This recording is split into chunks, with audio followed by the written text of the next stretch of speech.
I know it's all about basketball right now. How's your bracket? I'm just kidding. I don't really care. Oh, upset. You want to know what my biggest gripe about March Madness is, Ryan? Is that do you want upsets or not? People always talk about the Cinderella stories and poor Samford. It was a block, by the way. You want them when you pick them. You want That's the my upsets whole when point. you pick People them. are like, oh, I love upsets. Do you? Do you really? Because unless you pick it in your bracket, what does it matter? Real reason why you should have been in on our squares. Because it doesn't matter who gets upset or not. It's all about the squares, man. But everybody's in on basketball right now. Hopefully your bracket's doing... I really don't care. I hope it's doing well for you. Me, I'm more focused on pro basketball because our Cleveland Cavaliers, they got a little mountain to climb right now. They got a mountain climb tonight, taking on the Timberwolves. I think they might have a mountain climb to stay where they're at in the standings. I don't even know if they can get back up to 2. All of a sudden, the Knicks are breathing down our necks. So the Magic are breathing down our necks now. I'm starting to get a little worried about where the Cavs sit because we know the importance of the seeding in the East. It's close. It's a little convoluted right now. Where do you think the Cavs are going to finish out in the Eastern Conference standings? We'll talk that this morning. I got strength of schedule for the NBA. I got a bunch of stuff NFL we'll get to. I got another mock, Ryan. There's these mocks now that are drunk on J.J. McCarthy. And I know Michigan's pro day is today. Dude, they're going to have 150 people at their pro day today. Matt Miller said he's never seen anything like that. We'll get to that coming up. We got the finals of the best West Side bar. Vote at Matt Fontana's show. We'll get to our Cavs boost for tonight. The grid, timeout, morning update. We'll sprinkle a little NCAA basketball in there as well. We got it all for you on a beautiful Friday right here on Big Play. Welcome to the show, everybody. I am Matt Fontana. He is Ryan Tyler. Good morning. Happy to have alongside. Seriously, do you want upsets or not? Do people really want upsets in the NCAA tournament or not? Because you love when, okay, Samford, that was a block. That was a block. They shouldn't. Kansas got out of the way. So Kentucky loses. What was the other upset yesterday? I don't remember. Like a big one? Not a, yeah. I mean, Duquesne beat BYU. That was kind of a big one. There was one other. I fill my bracket out. I do one bracket. Was there another one? There was one that somebody. It probably was like a 9-8. I'm not talking Michigan State. Dayton stormed back. I don't know how. I know. I told you. What did I tell you? I went to no. I thought I picked Nevada, so I was pretty pissed. Then I woke up this morning and realized I actually took Dayton. So you I was listened happy. to me, probably. I was watching the game. It was over, so I went to take a shower. I came back, pulled out my ESPN app, and I saw Dayton won. I thought I was tripping, and then I went to Twitter and I saw everybody freaking out about it. Oh, what's today? Today's Friday. Give me Thursdays. There was another upset yesterday. Gonzaga won, Duquesne won. Oregon, South Carolina, but see, I feel like a lot of people were picking. Oregon was favored. NC State. NC State beat Texas Tech. That's what Oregon it was. was favored. That's what it was. I don't judge an upset on the seeding because sure you can look at the betting side of it. Oregon was favored to win that game, right? And that's where the seeding can be a little bit of a misnomer on there. I guess, and I don't want to necessarily put this up as a Twitter question this morning, but I just want to ask, do you like the upsets? Because, again, to your point, when you pick them, that's fine. But that's kind of one of my things about the brackets. People love the Cinderella, but they hate when their bracket gets busted. Usually those things go hand in hand. How many people out there actually had Oakland beating Kentucky? I saw something that even on the Duquesne win, 76% of brackets had Duquesne losing. So it's busted. It's out. And I'm not trying to continue to crap on the NCAA tournament. It's fun. I'm glad everybody else is having fun with it. But it's just, do you like the upsets or not? Is that something that you actually strive for? I guess you're right, Ryan, because you love people love gloating. Oh, yeah, I called that one. Good, great. Did you actually have insight, or did you just roll a dice there and try to see how it went? I don't know. Let's see. We're going well with Tipico. I even went imperfect parlay, and it cost me. But that's all right. We're back in the saddle today. We'll get to our Cavs boost coming up. And we do start with the Wine and Gold this morning. So they're in action tonight. They'll take on the Timberwolves. Rudy Gobert, I saw on ESPN, is he a game-time decision for tonight? Injury. 2 days ago. Or he suffered the injury a left rib sprain. He's missed the last 2 games. He's a day-to-day situation. So he might not play. You might, if you're interested, maybe you jump on the Cavs because they were plus 6.5. Maybe you jump on it and he plays that moves. I don't know. I'm just saying. But it's going to be a tough task for the Cavs tonight. And the bigger picture is now the standings. Okay? So you are now a game and a half behind the Milwaukee Bucks. You're a game and a half up on the Magic, and the Knicks are struggling a little bit. You're now 2 games up on them for the 5 seed. The question we'll post this morning at Matt Fontana's show, what seed do you expect the Cavs to get when it's all said and done? When they enter the playoffs in a month, where do you think the Cavs are going to be seeded? 2, 3, or 4? We'll leave that up, see how people vote on it. Because the seeding is going to be so important, as we've talked about, to stay away from the 76ers if they get Joel Embiid back. But the other thing is, when I look at the collective of teams that are around there, right, none of those guys really scare me. None of those teams out, I feel like we'll beat the Heat in 7 with Donovan Mitchell. I feel like we'll beat the Pacers in 7 with Donovan Mitchell. I feel like we can easily beat the Bulls. I think we can beat the Hawks. The 76ers, and even, can I tell you, the Knicks? I feel like the Knicks all of a sudden have become a very beatable team. Now, they've been hit with injury, I don't say as much as we have, but they've lost a lot of guys. And here come the Magic surging all of a sudden. But I worry about where the Cavs are at. And I worry about the importance of the seeding to a team like the Cavs. It matters. Sometimes when you have the best players, or you believe in your team, your system, or what you're doing, the seeding really doesn't matter. You feel like you can take it to almost anybody. I think the Cavs' psyche is a little fragile right now. And this isn't a toughness conversation. I feel like the Cavs don't know who they are. There's late game execution. I don't know who the Cavs are. There's moments in games without Donovan Mitchell, I don't know who they're going to. It looks like they don't know who they're going to. The whole system, probably rightly so, is geared around Donovan Mitchell. When you get him back, which I hope to be next week sometime, we'll see, then maybe that fixes everything. Maybe that's your cure-all. And then you're back into, 3 seed, whatever. It doesn't really matter. We'll figure it out. But Ryan, right now I sit here and I feel like I have a fragile basketball team. Now, the positive thing is where you sit when it comes to that strength of schedule. So I'm just on Tankathon, right? And they just do, they update this every day on the teams that you have left and their current record.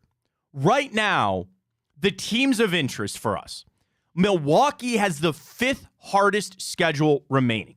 They still have a game with Boston. They've got 2 with the Thunder and 2 with the Magic. Then the Pacers have the 13th hardest. Orlando, the 14th hardest. And then we have the 19th hardest. So really, if you want to look at it positive, we have the 11th easiest schedule. Here's our toughest games. 1 tonight against the Timberwolves. Then you still have the Nuggets, Suns, 76ers, and Pacers. Where you really should be able to make some way, you got 3 games against the Hornets, you got a game against the Grizzlies, and the Jazz. We've talked about that West Coast swing they have coming up in a couple of weeks, where you got both LA teams, the Nuggets, the Suns.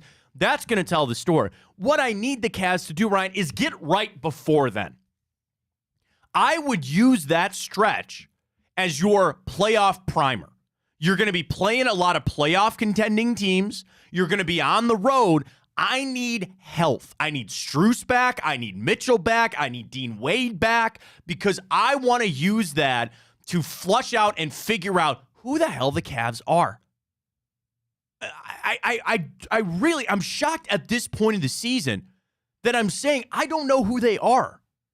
And every game that I watch, I feel like I get a different answer. And maybe the easy answer is this. Dude, who do you want them to play? They got to start Niang. They got to start LeVert.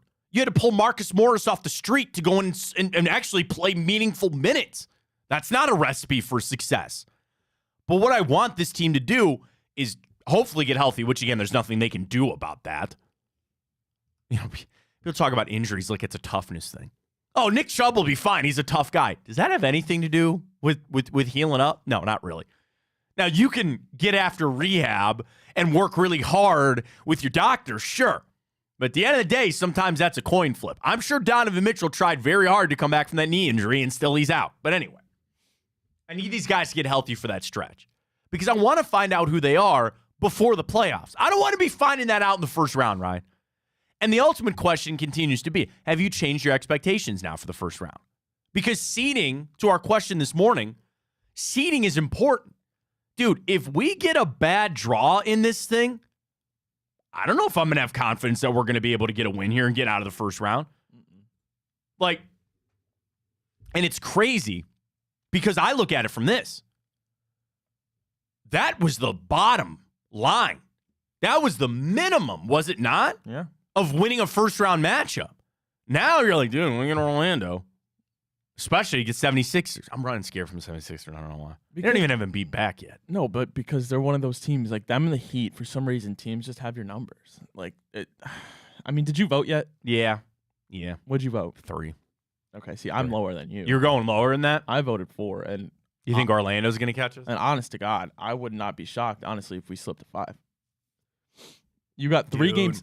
If you didn't have those 3 games against the Hornets, we might be looking at this pretty rough. Well, then you are talking about, you want to know the other thing that's a little frustrating on that? You might then be talking about entering the last week of the season in must-win games, where Donovan Mitchell and Darius Garland and Jared Allen have to play 38 minutes. I mean, we're not... And then you have, like, your game, so you got a back-to-back against the Hornets, home and then road, basically right before you go on that West Coast swing. You got the 76ers mixed in there too. But you enter the last week of the season with the Grizzlies, Pacers, Hornets. Could you imagine if we have to actually exert ourselves in those games? You've used up your time off, basically. You've had so many guys that have gotten hurt. I would like to get Jared Allen some time off. You might enter that last week of the season fighting tooth and nail, to your point, Ryan, from maybe the 3 seed, maybe the 4 seed, and you got to exert yourself before you enter the playoffs. I don't like that. We're not a good team without Donovan Mitchell. I know, dude. There's you could say that we're not a good team about so many times or so many teams. Yeah, okay, you take away the superstar, they're average. Right. But there's a difference. Like, there's a clear difference. We have an identity crisis without Donovan Mitchell. Not only are we not, obviously you take away your superstar, you're going to say your team gets worse. That no kidding. Gee, like, doesn't take a rocket scientist. But without Donovan Mitchell, we have such an identity crisis. It's scary. And that was where you thought that's where I get Darius Garland. You Garland. thought he was going to be able to steady the ship and at least go score 20 a night. That's what I thought, Ryan. Well, it hasn't happened, and he hasn't shown. And that's why I have no faith going into the playoffs. If you ask me right now if we're going to win a first-round playoff series, I would tell you no. So I click on Zach Lowe this morning. He's talking about Anthony Edwards, talking about Phoenix. But one of the things he brought up this morning was a guy that has kept things afloat for the Cavs, Karis LeVert. Zach Lowe's right up on LeVert, leveling up as a playmaker. LeVert is in the middle of the passing run of his life, and the Cavs have needed every dime with Mitchell out and Garland having an uneven season. I like how Zach put that. I think that's pretty good. And then again, Mobley, Strus, and Dean Wade being out. LeVert leads the team in assists per game since the start of February, averaging over 7, including 4 double-digit assist games. There's less time wasted and motion in LeVert's game. He's making simple reads a beat faster and tossing a greater variety of passes with either hand. Everything is smoother and more decisive when LeVert is running the point. The Cavs have catapulted LeVert off screens before he gets the ball, so he starts with an advantage instead of having to manufacture for himself. He flies towards an open paint, clear reads in front of him. And they talk about like where he was and kind of out. Here's Zach's write-up. Cavs are now 1.5 games behind the Milwaukee Bucks for 2, and 2 in the loss column ahead of the Knicks, now Magic, for 4. The Knicks do own the tiebreaker against the Cavs. It'll be interesting to see how the Cavs approach seeding scenarios as it tries to catch a rhythm with its full roster again. Can I throw you a question, Ryan? Then maybe if you want to throw out, I'll leave it up to you. What's more important for the Cavs towards the end of the season here? Seeding or getting into a rhythm? Oh, easy. Getting into a rhythm. 100%. You think so? Okay. Absolutely. All right. I tend to lean that way too. Because this is because. But then it comes back to even the Cavs in the best rhythm possible. Do you still think they could beat the 76ers with Joel Embiid? Do you still think they could beat the Magic? That's not even the important part, Matt. I'll tell you exactly what the important part is. I could care less, me personally, it's from Karis. God, you're full of those, aren't you? I could care less about truly. I know. En route to a championship, I could care less whether the Cavaliers won a playoff round if I knew they were going to get bounced the next. Truly, I couldn't care. Right. If you told me today right. the Cavs were going to win one playoff series, but they were destined to get bounced in the second round, truly, I couldn't care less. However, the issue here is that's not at all how the team is looking at it, because if the Cavs get bounced in the first round, I don't see a world where Donovan Mitchell sits here and signs an extension. Well, that's the other and I don't see a world where JB Bickerstaff isn't fired. Like that. Dude, how close are we to that? We guard against it because you kind of put your blinders up because you don't want to think about it. But how damn close could you be? You're not getting rid of the players before the coach. And that's like all of it, man. All of that starts kind of figuring out what this offseason is, because that, again, seeding rhythm for the Cavs. I agree with you. I think the rhythm is much more important. I feel like they're a bag full of cats right now. But they just don't know. That's a great question. Seeding a rhythm. And the reason that it's a different answer for each way you look at it, because the correct answer should be seeding, because that means you're more likely to move on in the second round of the playoffs.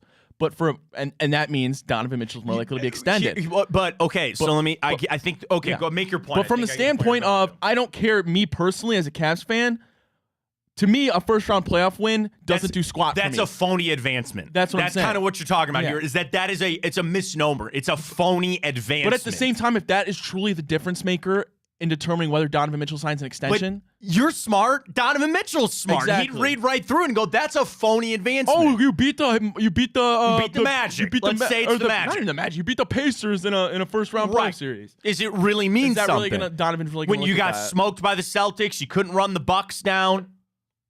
Right. It's more than the optics. It's when we get tied into the box score or get tied into the standings, we know that there's more to it. You're smart. Donovan Mitchell's smart. He's going to see right through this. Yeah. And there is another side of it. Okay, let's talk Mitchell here for a second. Because, again, the future, and we try not to discuss it too much here on the show because we don't know. Donovan Mitchell doesn't know. They'll figure it all out. we've talked about what it looks like to Donovan when they can't play without him. Am I wrong in saying the Cavs cannot play without Donovan Mitchell? No, they have an identity crisis without Donovan you Mitchell. would, in turn, think that, okay, that hurts him coming back because you would say, there's nothing around me and it's not built up and I got to do this all by myself. Let me give you another side of that. The positive is, it is all you, Donovan. It literally, and I'm not saying he needed to know this, it's your team, man. This is you. And you are a big piece of what we're doing. Everybody wants to feel that. Everybody wants to feel wanted and feel like they are the key cog in this wheel. If anything has proven to this, yes, Donovan, you got to shoulder a big load. But you do. Because you are the guy. Because you are elite. Because you are going to get a max deal with us. And hopefully you sign it. You are it for the Cleveland Cavaliers. Now, it might not be his dream of the Knicks, or it might not be some, I don't know about marquee team, but dude, this is your team. And we all knew that before. There was no question. When Donovan Mitchell arrived here, this became his team. There's something to be said about stars that own their team, right? LeBron owns the Lakers. It's his team, whether or not you say about Anthony Davis or not. Kevin Durant is the son. It's not Devin Booker. It's Chris Paul. Yeah, it's not any. Well, he's not there anymore. No worries. Bradley Beal. Bradley Beal. Thank you very much. That's it. It's Kevin Durant's team. It's Jason Tatum teams in Boston. Even with Jaylen Brown there, it's still his team. It's Giannis's team, even with Dame. There's a little ownership I think you want with that. Yeah, you do. But at the same time, Donovan Mitchell, ever since he got in the league, had to carry Utah. Finally, he came to Cavaliers, thought he maybe had to shoulder the load a little less. I mean, maybe for a year he did. Yeah. But now he has to do it again. But to me, Donovan Mitchell, player, I can tell the way he plays, like, for as good as he is, and especially in today's era of the NBA, I see Donovan Mitchell busting his ass every single play, going for 50-50 balls. I think that's a guy that really wants to win, and at the end of the day, if he can't do that with the Cavaliers, I think he's gone. I get your point, Matt, and I totally agree that there is a pride to that this is your team, right? And even if it means, you struggle here and you really got to carry a load like LeBron did for so many years, there's a point where your shoulders just give out, and you got to move on. But that's hopefully down the road here. He's only been here 2 years. You're right. You got to believe on the future. We'll see. So I voted. So you're lower than me, Ryan. I voted. I think they're going to stay in the 3 seed. I said I think they're going to get there. You're going to get down that to 4. West Coast. Is it more? You think it's that trip, or it's more? Is it? If they can steal 3 out of 3 for Charlotte, but that's a lot to ask. That's the other thing, man. Games like that, where you're, and Charlotte is tanking. I mean, they don't want to win those games. So, but as bad as there are 3 in a row against a team, that's still tough to do. I know, but when you got a team like that just is bad and doesn't want to win, hopefully that'll work out. Where's Max Strus? What's wrong with him? And we'll figure it out. Like, I didn't. I don't know. I mean, that's like, yeah, it's the other guys now too. Mitchell being out is one thing. Strus and Wade have hurt this rotation massively. Where's Wade? What's wrong with him? So he had a baby and now he's got a knee injury. He's got a sore knee. Everybody's got one now. Everybody's got one. Mobley's supposedly doing some. I've heard that Mobley and Strus are doing on the court stuff. Doesn't mean they're back, but they're doing on the court stuff. Can we get Rudy Gobert out of this game tonight? That'd be nice. Anthony Edwards, though, dude. How good is he, man? How good is he? How good is he? Cavs are just not a good team without Donovan. And the other thing, you're playing a supremely motivated Minnesota team. They gotten passed up now. They're down in 3rd. They're behind the Nuggets and the Thunder. A game and a half back. So you're playing a supremely motivated team tonight on the road. And Matt, this goes back to a discussion I asked you. That might have been a month ago, even longer than that. I asked you, do you think Donovan, we know in the NBA especially, if you don't have a superstar, you're not winning a championship. I would say if you don't have a top 10 player, you're not winning championships. My question to you is Donovan Mitchell good enough to make the Cavs legit able to win a championship? Yeah, I think so because I don't think they are. But it's a sliding scale of how much support he has around him. He can't do the LeBron. But that's what I'm taking saying. Matthew Dellavedova to a finals. He can't do that. But that's what I'm saying. Unless you have you had Kevin Love and Kyrie when LeBron was here, and I don't know, maybe that's unfair because he went against a super team. But the thing is, like the Nuggets, okay, you had Nikola Jokic, Aaron Gordon was good, Jamal Murray was good, but outside of Nikola Jokic, you couldn't sit here and tell me they probably had another top 15 player on that roster. All right, you know what I'm gonna do? And that's the same way with the Cavs, but the Cavs don't have a Nikola Jokic. Like, as good as Donovan Mitchell is, and the pieces around him, Darius Garland's okay. Jared Allen's been playing well. Evan Mobley's okay so far in his career. But you don't have a Nikola Jokic. You don't have a top 5 player. Right now, I don't think their Cavs are nearly good enough. You know the first and team... And that's not a diss at Donovan. Well, no, I get what you're saying. You know the first team I thought about? The Toronto Raptors, when they won it with Kawhi. Yeah, that might be an anomaly. So that might be an anomaly. Just entertain me for a second that Donovan and Kawhi are on the same level. Maybe. Here's the supporting cast that he used to win a championship compared to this Cavs team. Yeah. Pascal Siakam, Kyle Lowry, Fred VanVleet, Marc Gasol, Serge Ibaka, and Danny Green. You're right. Those were the notable 7 that played. You're right. Really 6 with Kawhi. So if you ask yourself, Pascal Siakam, I'll just do like the top 4 right there. Siakam, Lowry, VanVleet, and Gasol. Is that comparable to Allen, Mobley, Garland, Strus, LeVert? I kind of think so. Yeah, if we're healthy. So, but then you get to Kawhi versus. But I'm just saying, like, if we're healthy, yeah. What did you say about that? You're Toronto right. team? I did just say they're the anomaly, and I think they're an anomaly. They're a bit of that anomaly. Which you're right. That is a weird year. That's a very weird year. I tell you this, man. I look at the Nuggets and I go, how have you not won the last 5 championships? You got Jokic. You have Jamal Murray, Michael Porter Jr. And Aaron Gordon. But that's what I'm saying. That's what I'm saying. Nikola Jokic is actually that good. Him, Giannis, I mean, maybe not Steph anymore, but like Donovan's not at that level. No, I understand as good as Donovan is, like, he's not at that level. I'm just saying, like, look at Denver is like adult content from building a roster. I don't know how they frankly lose a game. And I know, again, everybody's been battling injuries. It could come back to health and coaching. I know. But I'm just saying, like, there's 2 ways to skin the cat here. There's 2 ways to get that done, so we'll see. I want to know if people think Donovan Mitchell is that good enough with the cast we have now. I do. I think the vast majority. I don't think so. I think the vast majority would say yes in Cleveland. You couldn't do it with LeBron. You only did it 1 year with LeBron. And I know that's a Warrior That's something teams. I've always brought up, man. You had the best player of all time here for 11 years. You won 1. That's not a good ratio. I bring that up all the time. But his first stint in Cleveland, don't care. You can't tell me anything about that. I'm not even here to listen to that. The people, no, Matt, no. They screwed that up bad. I'm saying no. They screwed that up by not. They tried with Shaq and Mo Williams and all that, but they screwed that up bad. That was a bad idea. That they met. I'll be more angry about how the Cavs handled his first time here than the second time. There's nothing to be angry about the second time you won a championship. That's what I'm saying. And then the second time, I mean, when you have KD added to that Warriors team 2 years later, that's not our. That's just absurd. I don't know. You're right, but what are you gonna do? What are you gonna do? Do we have the moon? You got it up yet? No. That's not up yet. All right, we'll get to our Cavs, who's coming up with Typico. I know yesterday, a big day for us with Typico, the imperfect parlay, folks. You thought you were cooked on Kentucky. Well, go to the imperfect parlay and be able to lay out a 10-leg. You can just want 8 to hit. Typico is where you want to bet for all the tournament action. All of our pieces of content are going out. Some of our upset specials were out there. Check it out with our friends at Typico. Download the app. Here's the other thing. You might have been fried yesterday. You're fried on your other apps. You ran through your cash, right? You don't add anywhere else. Go to Typico. Download the app. Use the code Fontana100 when you sign up. Deposit and bet $25 on whatever game you want. You get $100 in bonus bets. When's the first game today? Noon again? Right? What's our early slate? I just had this up. First game, I just looked at it. I know. Hang on. We're early games. Northwestern, FAU, Colgate, Baylor. Slam Baylor there. Love it. Minus 14.5.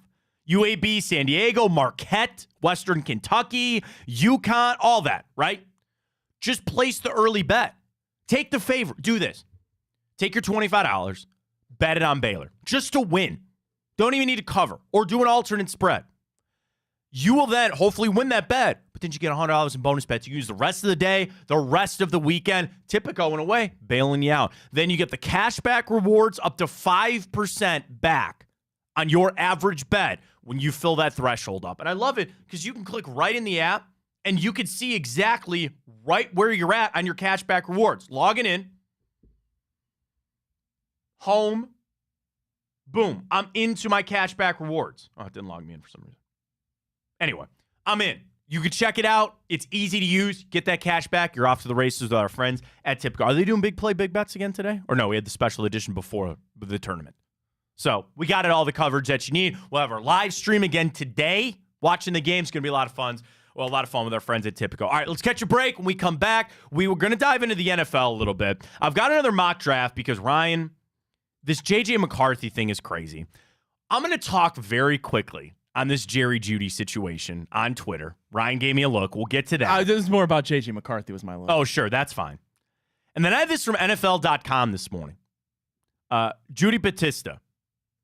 The 6 teams in line for a turnaround this season. I want to run through each one of them, and we feel like this is a team that you got to watch. There's some AFC North squads in there. We'll get to that coming up right here. Fontana Show, Big Play, Friday. Stay with us.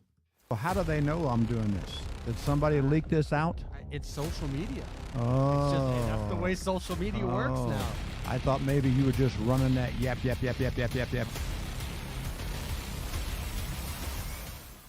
Welcome to Big Play, a sports media team that started back in 2014, and now we're not in a garage.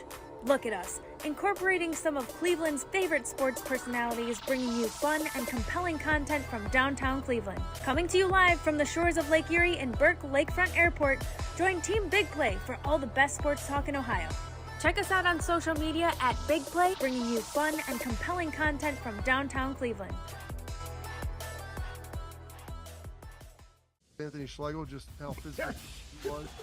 You know, you saw the girth and the power and everything he was bringing to the table, especially when he was a nice beefy 255 playing middle linebacker.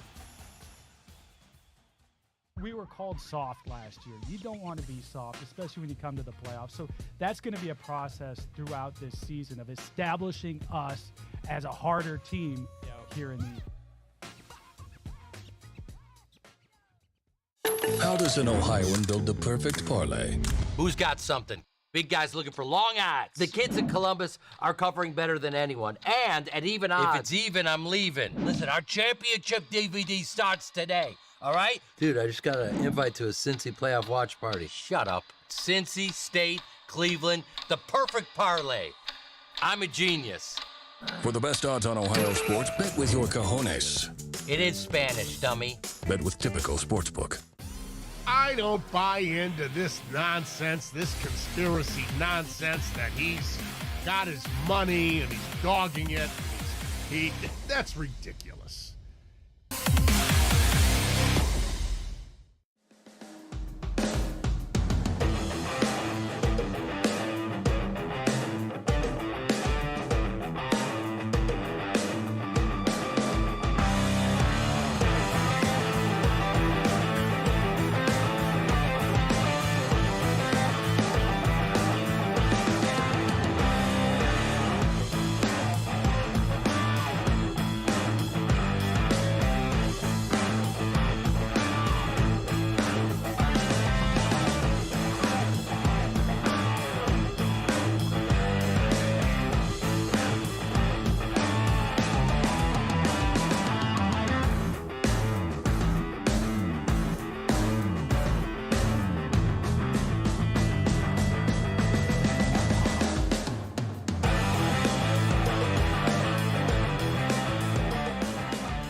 All right, back here, Fontana. I'm getting bets rolling here, man. I said I was out. I was upset, but I'm trying to get some bets rolling here.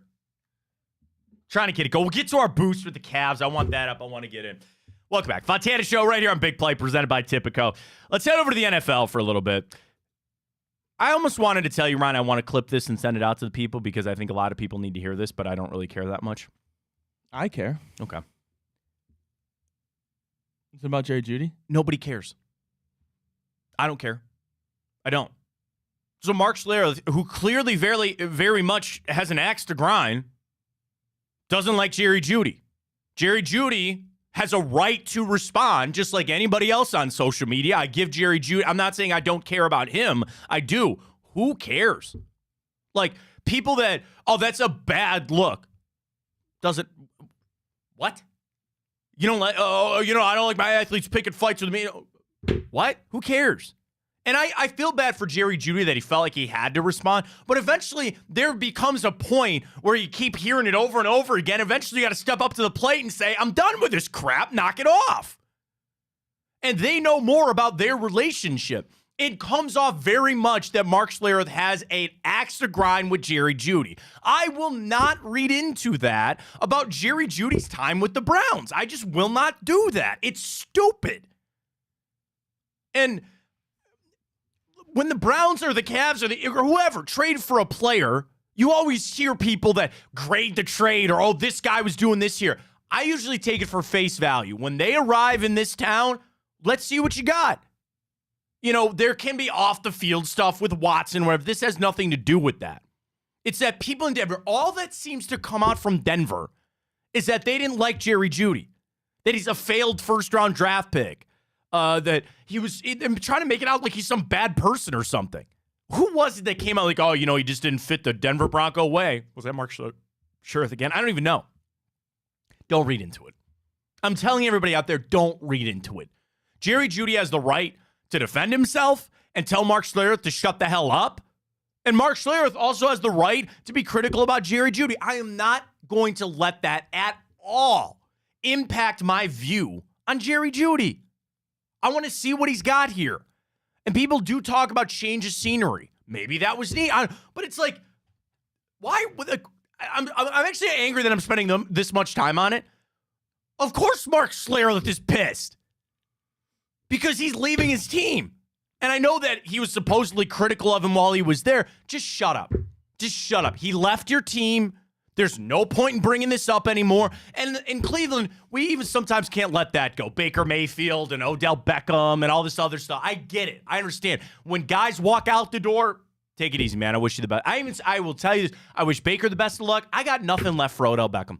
I hope he signs somewhere and plays it out. Enjoy dating Kim Kardashian while you're at it. Good for him. Wait, what? He's dating Kim Kardashian. Who? Odell Beckham Jr. Since when? Google it. No, he's not. Google it. They're together in some capacity. What? I swear to God, I read an article that he was pursuing her, and they have been, again, like to go back to this Taylor Swift, Kelsey stuff, all these little levels of a relationship. Apparently, they're hanging out. What is the fascination with Kim Kardashian? I don't know. She's hot. I mean, she's attractive. I get it. The thing is, it's a status symbol thing, probably, to say that, I don't know, you got with her or you're with her, or I'm sure there's money to be made. Tell me that dating Kim Kardashian wouldn't make you money. Odell Beckham would get some monetary. Yeah, whatever. Back to this Jerry Jeudy thing, though, real quick. Yeah, please. I want to please get me out of this Kim Kardashian. It doesn't make me look at Jerry Jeudy any differently. I could care less about what he says on Twitter. But is it not a bad omen? For a guy who in his career so far, but hear me out, man. Hear me out. For a guy who in his NFL career so far, and maybe I'm not saying you have to attribute to this. I'm not asking you to attribute this to him or Denver or put a percentage on whether it was him or Denver. But would you right now label him in the NFL right now so far for being a first round pick a bust? Just yes or no? Yeah, probably. Yeah. Yeah. Okay. So my point is, man, it's like I get it. You have every right to defend yourself on Twitter or not. But is it not a bad omen? Everybody who goes on Twitter and runs their mouth, it doesn't work out, ever. Dude, and Schlereth, because I wanted to find the tweet. He's on one. Grow a pair, Mark. How old are you? And he's correcting people. People are calling him a hater, and then he's going back and forth on it. Here's the response. I think it just adds fuel to an unnecessary fire. Like, go out and ball out. Go zero dark 30 mode. Go LeBron. But no athletes do it anymore. So Schlereth sent a video out that he was ripping Jerry Jeudy. Jerry Jeudy responded and said, only if you're opinion-mannered, hating-ass dude, hashtag bad season, or bag season, because he got paid, y'all go give this lame-ass loser some attention. All right, fair enough. Mark says, congrats on getting paid, but I believe you spelled that wrong. Spelled? I don't know. Whatever. And then he got hooked. He got hooked by a troll. And then I'm not even talking about Jeudy being hooked by Schlereth because it seems like he is a troll. But then Schlereth gets back on Twitter and he's tweeting back at people with 10 followers, 40 followers, calling him a bitch ass, which I think is hilarious. Don't know why Mark Schlereth is a hater. Probably why I don't see him on TV anymore. Well, that's a shot right there. And then he goes, you'd see me calling a game for Fox every week. So now what, genius? This is hilarious. Listen, Mark Schlereth is going overboard with it. I'm not defending Mark Schlereth. I'm just saying, And I'm not saying that. I'm not even going as far as saying it's a bad look. I'm just saying, like, I don't like seeing my players do that. He literally is getting angry with people on spelt versus spelled, and he's pulling up Merriam-Webster dictionary. It's Twitter. That's what people do. That's what people do on Twitter. So oh my God, he goes, in the United Kingdom, English, both spelled and spelt are acceptable. Do we live in the United Kingdom, Mark? I don't think so. What's going on over there, by the way? What's going on over there? Any updates on them? See Kate Middleton anywhere? She's not real. What? Like, what do you mean? It's a double. Prince Charles still there?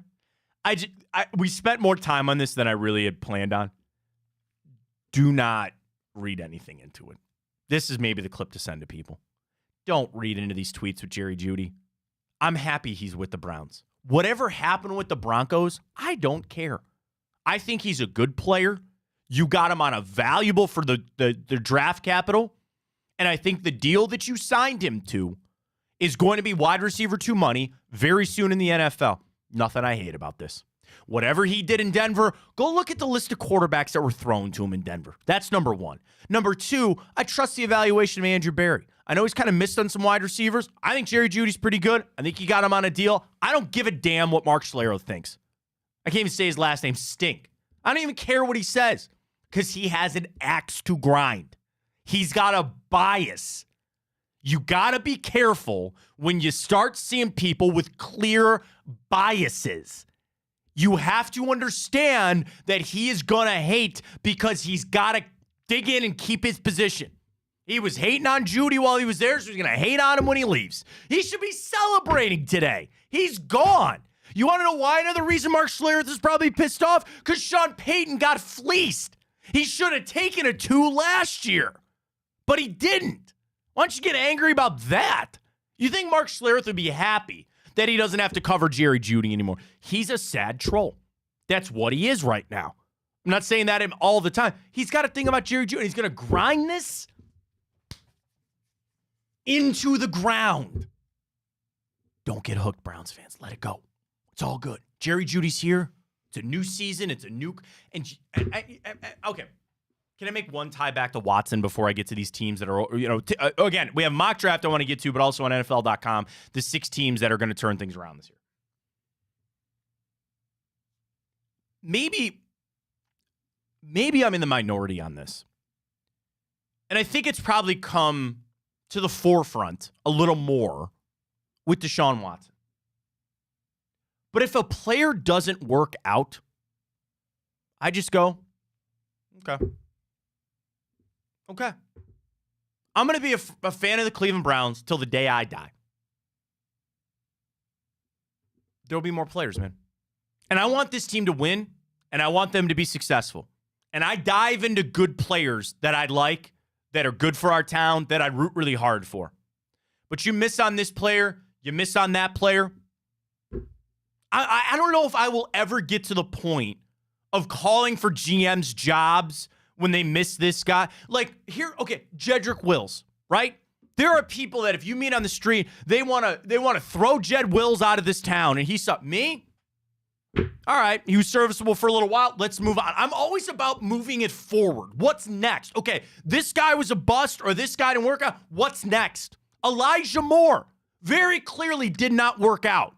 I'm not going to call for Andrew Berry's job and say, what a waste. All right, what do we do to move forward? You either get some touches for Elijah Moore or we move on. No big deal. What's the big problem here? I don't understand that. And again, it's probably more of these media people. And don't forget, Mark Schlereth is a former player too.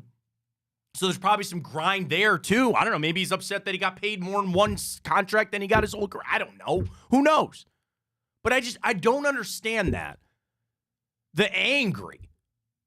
This guy's a bust, and I'm gonna make sure that I broadcast that from the top of the mountains in Denver to tell everybody that I think Jerry Jeudy's a bust, and I want everybody to know that. I'm gonna tell Jerry Jeudy that, and he's leaving Denver, and I'm still gonna tell people Jerry Jeudy's. Let it go, bro. Seriously, like you got bigger problems out there. Trust me. You better get it figured out. He's gone. Browns, don't worry about it. Don't worry about it. Mark Schlereth has something against Jerry Jeudy. Nothing wrong with that. Jerry Jeudy's in a new situation. Probably should be the best quarterback he's played with in his career. Focus on that. Don't worry about what he's doing over there. It's not a big problem. All right, let's go to NFL.com. Or you want the mock first? You want to get to the mock first? Let's do the mock. Yeah. CBS Sports yesterday. I believe this was Cody Benjamin. In fact, it was Josh Edwards. Sorry, first round mock here. Here's the interesting thing I want to bring up. Caleb Williams 1, Drake May 2, Jaden Daniels 3. No shocks there. Marvin Harrison 4. Pick 5. LA Chargers trade the pick to the Vikings. They take J.J. McCarthy. Good, I hope they do. The write-up. Arizona not willing to move off its pick at 4. Los Angeles is willing to. Head coach John Harbaugh wants to build a physical football team. That makes it more likely they select tight end Brock Bowers or an offensive tackle, in my opinion. They move back. McCarthy goes 5. So, by the way, Marvin Harrison goes 4. Malik Neighbors goes 6. Top 6 picks, 4 quarterbacks and 2 wide receivers. Tell you a little bit about that. This thing on McCarthy, it's growing. And today is pro day. 150 people are going to be there. They're getting because. Well, I mean, they set the combine record, did they not, for players sent they too? Did, but it just this thing with McCarthy, it's teams getting and there's value like the over-analysis. It's such a quarterback-centric league now, more than it ever has been. We saw that. That's why Deshaun got this massive deal. Yeah, they're without Kirk Cousins now. They feel like they have to make this immediate move to go get a quarterback. Which, yeah, of course you do. You have Justin Jefferson, somebody, yeah. Right? Yeah. But my God, to go that much into J.J. McCarthy, I think is such a mistake. Right now, but again, it's everywhere. This is reeking everywhere. Now, again, tie this back to the Cleveland Browns. Good. Because what is going to happen if McCarthy, I know there's 3 going in the first round. There is no question Caleb Williams, Drake May, and Jaden Daniels are going in the first round. There's also now no question that J.J. McCarthy is not going to go in the first round. What that helps the Browns, hopefully that pushes up Michael Penix. Hopefully that pushes up Bo Nix, where the Raiders or, again, thinking that the quarterbacks play out to go to Washington, to Chicago, to New England, Minnesota's get there. They already got Atlanta's got their pick. There's a couple other teams that might still want a quarterback. Push that up. That'll help somebody fall on down to the Browns. I'm all for this. You know what this reeks of, Matt? And I feel silly making a comparison of NFL to fantasy football, and by no means am I doing that. But what this reeks to me of, the golden rule in fantasy football, Matt, is you never want to be the guy, like for instance, as soon as a player in a fantasy league drafts a quarterback, you start to see them slide. You never want to be the guy that picks that and ends the slide of quarterbacks. You want to be the guy that starts a new slide of players going. And to me, that's what the Vikings are doing. They're getting they're spending a top 5 potentially pick here in this mock on J.J. McCarthy to get potentially a guy that could be the 7th best quarterback in that draft. Well, that's the other thing. You bring up great points about you feel spited. You feel slanted because Kirk Cousins left. What do you want? Oh, we'll stick it right to you, man. All right, let's go do this. And the model of the NFL will always be you need to draft your quarterback. Again, Kirk Cousins can work, and we'll see about Aaron Rodgers. What are all the good teams? What all the good teams, the majority of all the good teams, have in common? They drafted their quarterback. And I will always be for that. If we might be here sooner rather than later, if you don't have a franchise quarterback, you draft one in the first round every year until you find one. And you're saying, well, you would pass up then on Myles Garrett. You wouldn't have taken him there. You would have taken a quarterback. And look how that worked out. What did Myles do in his career until we got a quarterback? And I love Myles. I am so happy that he's here, and I'm glad we don't have Mitch Trubisky. But I'm just saying, if you don't have a quarterback, you're spinning your wheels, man. You keep drafting them until you find one. And that's maybe what Minnesota's going to start with. The pressure is so immense to do that. But again, man, I don't know. It's J.J. McCarthy. I don't know. There's something about that. I watched him throw, I think, one pass in the second half of that Penn State game, Matt. No, I know. Literally, there was one. They took the ball out of his hands. That's what I'm saying. I don't get it. It's a race to find a quarterback for the sake of getting a quarterback. I don't know, man. I think that's a tough way to go, but we'll see how it goes. Go over to NFL.com, and I think I got 6 teams for you in line for a turnaround. So Judy Batista, who wrote this up, Here's the thing. Okay, let me do it this way. This is after signings, trades, free agencies. Teams who were perceived to have a down year last year that she believes will have a massive turnaround this year. Ryan, I want you to tell me if you agree with Judy's list here. We're at number 1, the Philadelphia Eagles. Is it enough that they sign Saquon Barkley, get CJ Gardner-Johnson back? Do you feel a big turnaround coming for the Philadelphia Eagles? Well, that's hard because what's a big turnaround? They just went to Super Bowl 2 years ago. They still made the playoffs last year. Like, what is a turnaround for the Eagles? Beyond the first round of the playoffs, or you got embarrassed by the Buccaneers. Then, yeah, sure, I think they can get out of the wild card round. All right, fair enough. Number 2, the New York Jets. Rodgers off the injury, but everything that they've done. Mike Williams, Tyron Smith, a new right tackle in Morgan Moses. Jets, turnaround year coming for them or not? There are people that think they can win that division. Well, that's another thing because what's a turnaround for the Jets? They make the playoffs. Make the playoffs, sure. Yeah, I'll give it to them. Okay. Number 3, the Atlanta Falcons. Yep. Kirk Cousins. Big turnaround. Yep. So that you didn't have to think about that. We're in. Number 4, Cincinnati Bengals. Again. Yeah, probably. That's what I'm saying. Like, what constitutes a turnaround for a team that was just in the Super Bowl? Yeah, they had a down year because they lost their quarterback. But I think things were going bad with them before Burrow got hurt, too. But not really. They had a struggle in the den, but then once once they went to the 49ers. They still went 9-8. They still went 9-8. The struggle was theirs. They went 1-5 in the AFC North. That was their problem. But then again, you didn't have Joe Burrow. This is me. As I sit here and look at the AFC North, somebody's going to not make it. Somebody's not going to make it. And I try to not. The Browns are the easy answer. Are they not? Yeah, they right. Of course they would be. I look at Baltimore as being if I had to pick a team to underachieve in the AFC North this year, it might actually be Baltimore. They lost a lot. It's a lot on Lamar. I don't know. But the Bengals are another one that I'm not just so ready to go ahead and just write them in as the champion and going back to the Super Bowl. Yeah. And I know Joe Burrow is great. What are they doing with T. Higgins? What's going on there? He's gonna either hold out or I don't know. I'm not quite ready to jump on board with the Bengals yet. So again, teams to return on. Oh, wait, by the way, number 5, Pittsburgh Steelers. Playoffs? I mean, they made a lot. I don't know. Until I see Russell Wilson actually play, I don't know. And people are screaming. I'll tell you this. Well, I have a strong feeling I think Baltimore might not be what we usually think they are. I got to fear Pittsburgh's going to be really good. I think it's Arthur Smith, Russell Wilson. And people want to tell me that Russ is cooked, that he sucks. He's cringe. I know that. But I think it might actually find the right offense for him there. So I got a little fear there on Pittsburgh. Again, wrapping this list up of teams for a turnaround. Washington Commanders went 4-13. Okay, I'm assuming you'll be better. The Chicago Bears. That's a lot on Caleb Williams, though. You got weapons for him. I know you put some pieces around him and all that. It's getting to a level for me. I don't want to see Caleb Williams succeed. Why? You burned out? I'm so burned out by it. Here's the thing, though. I don't think there's many Justin Fields supporters left in Chicago because would have done what they did if there was. But that's still a lot of pressure, right?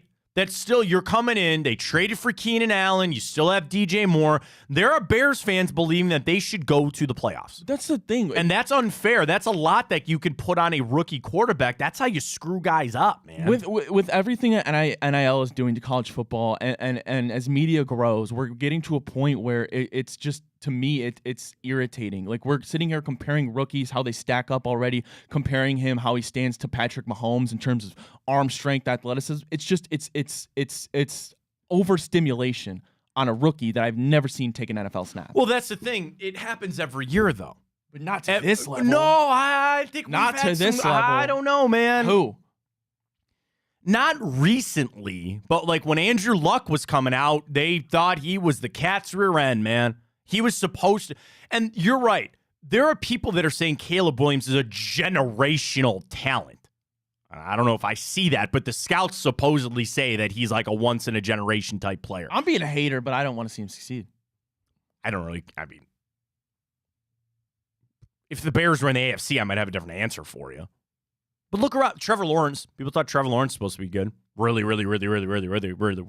good. Yeah, but they were sitting here comparing him to at the time. No, and I will agree with you, man. I don't understand this whole thing for Caleb Williams. He's going to go because he's the best quarterback. But you're right. He's been hyped for 2 years as being a god. It's a lot to live up to, man. There's a lot to live up to. And everybody keeps coming back. Yeah, but he handled things at USC. You know, he had the NIL. He was living in a penthouse. He knows that. All right, man. It's a lot of pressure coming on in. A lot of pressure coming on in tonight. So we'll have to see how it goes. Are boosting anything? I don't think so yet. Damn it. Got to get that going. How much basketball did you watch yesterday? Oh, you and Nick did the whole stream thing. You watched a lot. Yeah, but I went to bed after I went to bed at 8:30 last night. Oh, really? I can't stay up late anymore. I watched a lot of wrestling yesterday. March Madness is going on. College basketball rolling though, folks. Our squares are good, right? We're not doing any more entries for those. I think it's all filled. Well, it's all filled out. All right, good. So we got our squares going with Typico, folks. That's where you got to bet for the tournament action, the imperfect parlay. The boosts are a plenty there. I do want to run through some games. We'll do that in hour 2 coming up for some of our favorite bets for the NCAA tournament. We got the morning update. We'll get to the grid. Busy day in Time Hop as well. And I also want to revisit our question this morning talking about the Cavs. We're asking everybody, what seed do you think the Cavs are going to finish out as we continue things on for the rest of the regular season? Tough games coming up. Right now, early results, 50% of votes say the number 3 seed, 32% say the 4 seed, 10% Ryan at the 5 or lower. And I can't blame them. It's what you've seen from the team, man. I get it. I understand where you're at with it. It's a tough road right now with the Cavs. It's tough go, and you know the schedule that they have coming out right now, which is really, they got some games to go. Most expensive offenses in 2024, Cleveland Browns, $188 million. Warren Sharp just sent this out. Rams, Cowboys, and Chiefs, top 4 are there. You know, the cheapest offense in the NFL? Pittsburgh Steelers. 64. So, dude, oh my God. Think about this. On the Browns offense for this season, they will spend $188 million on their offensive players. The Steelers, 64. You're spending, $120 million more money on your offense? Wins. Oh, I know. Trust me. They got cheap quarterbacks there. Chargers cutting things down. Whew. An interesting list to see, man. There's a lot going on there. A lot going on with us at Big Play. Big Play Cincinnati shows our newest one. But also, are they doing Big Play, Big Bets today, do you know? I don't think so. No, they did the preview. All right, so nonetheless there, we got you all covered right here on Big Play. We have our watch party, which we'll do again later today. You can just follow us on our channels at Big Play CLE. Watch along with us. BigPlay.com is our website for all of our merch and all of our shows. You got Hanford Dixon. You've got Reflog and the Big Play Cleveland show. You got Blake and Greg Williams. You got Josh and Maria Cribbs. You got Drennan. You got Cincinnati show. You got Chico. You got us. It's everywhere that you need, folks. Check us out. BigPlay.com is the website. BigPlay.com is the website. You can check all our merch there, all our show schedules, it's all up, but also Twitter, Facebook, Instagram, YouTube. Easiest place to find us at Big Play. All right, let's get to the morning update. We got Time Up in the Grid. Stay with us. Hour 2 upon us. Well, how do they know I'm doing this? Did somebody leak this out? It's social media. Oh. It's just that's the way social media works now. I thought maybe you were just running that yap.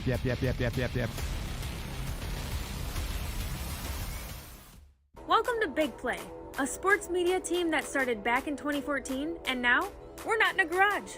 Look at us, incorporating some of Cleveland's favorite sports personalities, bringing you fun and compelling content from downtown Cleveland. Coming to you live from the shores of Lake Erie and Burke Lakefront Airport, join Team Big Play for all the best sports talk in Ohio. Check us out on social media at Big Play, bringing you fun and compelling content from downtown Cleveland. Anthony Schlegel, just how physical he was. You saw the girth and the power and everything he was bringing to the table, especially when he was a nice beefy 255 playing middle linebacker. We were called soft last year. You don't want to be soft, especially when you come to the playoffs. So that's going to be a process throughout this season of establishing us as a harder team here in the How does an Ohioan build the perfect parlay? Who's got something? Big guys looking for long odds. The kids in Columbus are covering better than anyone. And at even odds. If it's even, I'm leaving. Listen, our championship DVD starts today. All right? Dude, I just got an invite to a Cincy playoff watch party. Shut up. Cincy, State, Cleveland, the perfect parlay. I'm a genius. For the best odds on Ohio sports, bet with your cojones. It is Spanish, dummy. Bet with Typico Sportsbook. I don't buy into this nonsense, this conspiracy nonsense that he's got his money and he's dogging it. That's ridiculous.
Jump on into it, Friday edition NCAA tournament updates. We got it. Games lined up for today. All the stories that you got to know. Ryan, please take it away. Morning update. Alrighty, Matt. Well, it's going to be a little quicker morning update. I mean, besides basketball, Matt, not much happened. Not much news for the Browns. Everybody's outside all of in on the Jerry March Jeudy Madness, that we man. talked about. But we'll start here with the Cavaliers. They're taking on the Timberwolves tonight at Minnesota in Target Center, Matt.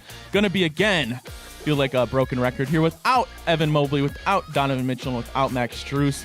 Timberwolves open up as a heavy 7.5-point favorite tonight against Cavaliers. I think that line will shift if Gobert, maybe, you know what? It's probably already built in that he's not going to play.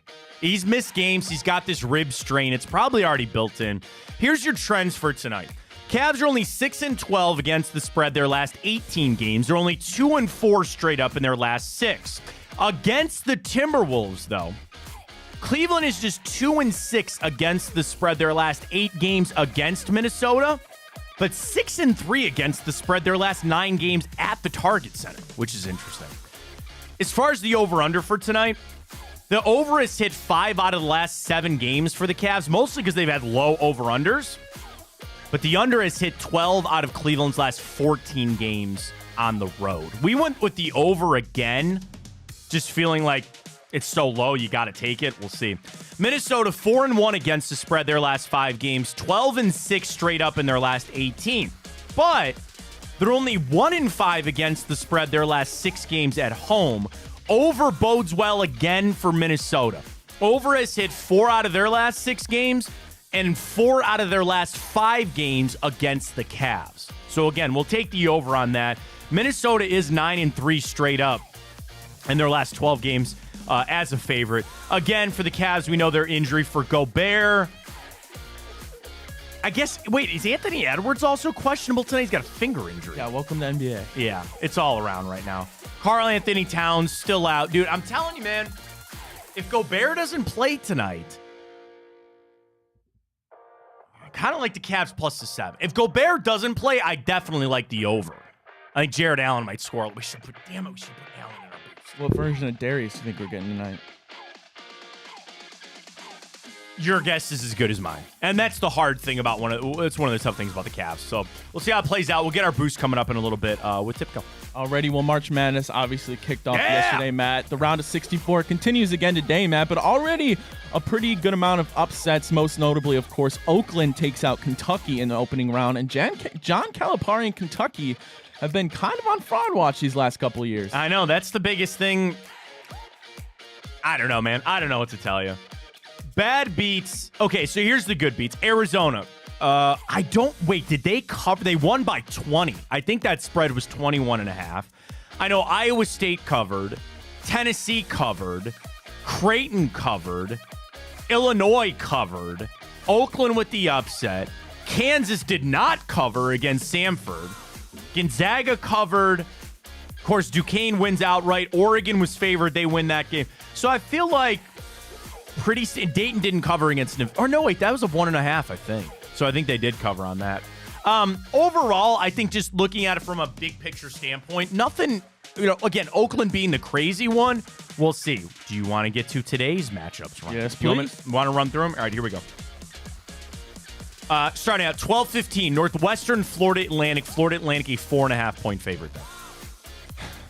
I went with Florida Atlantic, but I'm right. not confident. Baylor, Colgate, 14.5 for Baylor. Slam the Bears. I love that one there. San Diego State, UAB. San Diego State, -6.5. Then you got Marquette, Western Kentucky. Marquette, 14.5-point favorites. UConn, Stetson, 26.5-point spread there for UConn. I would just take them on an alternate there. Clemson, New Mexico. How about this? New Mexico is favored 2.5 as the 11 seed over Clemson. Auburn, Yale. Auburn, 12.5-point favorite there. I like Yale to cover that, by the way. Florida, 1.5 over Colorado. Nebraska, 1.5 over Texas A&M.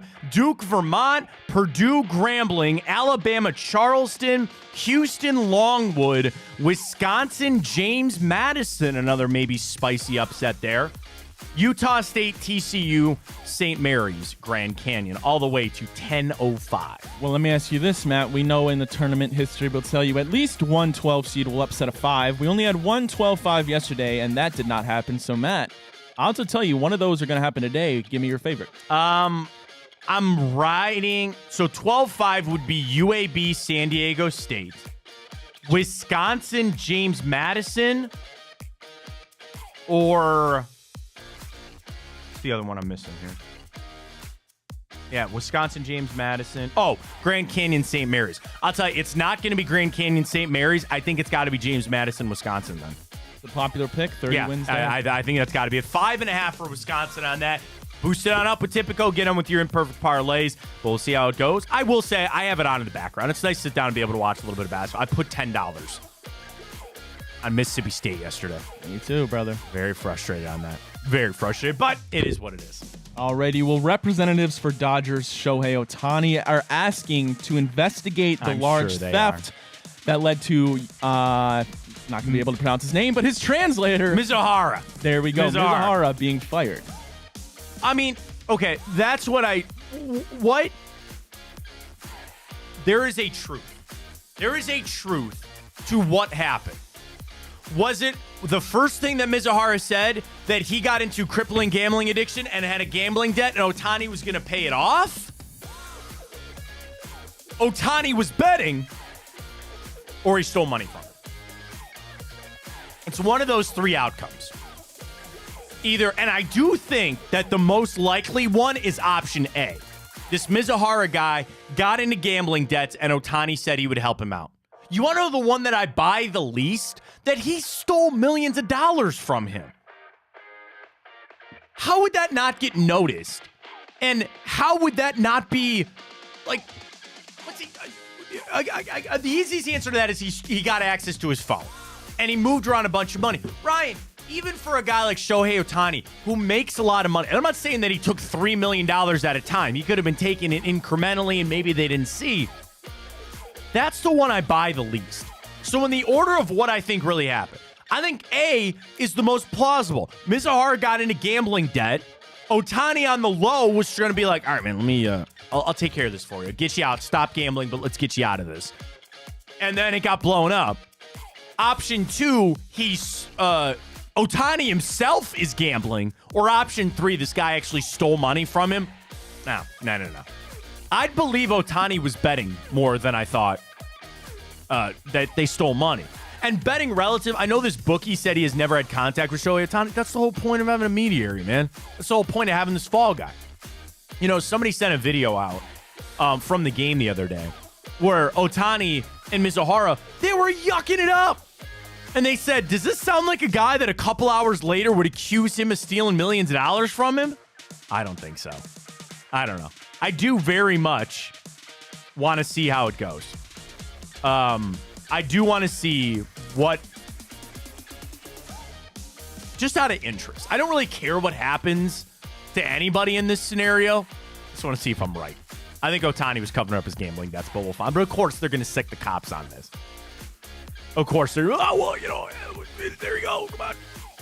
Hey, we were the victims in this. Okay, I'm sure you were. Get it figured out. We'll see how it goes. Alrighty, Matt. Well, lastly here, I'm going to tell you a movie that is reportedly in the works, and all you got to do is tell me if you're interested or not interested, all right? Was it the news that was broken on one Ken Carmen show this morning?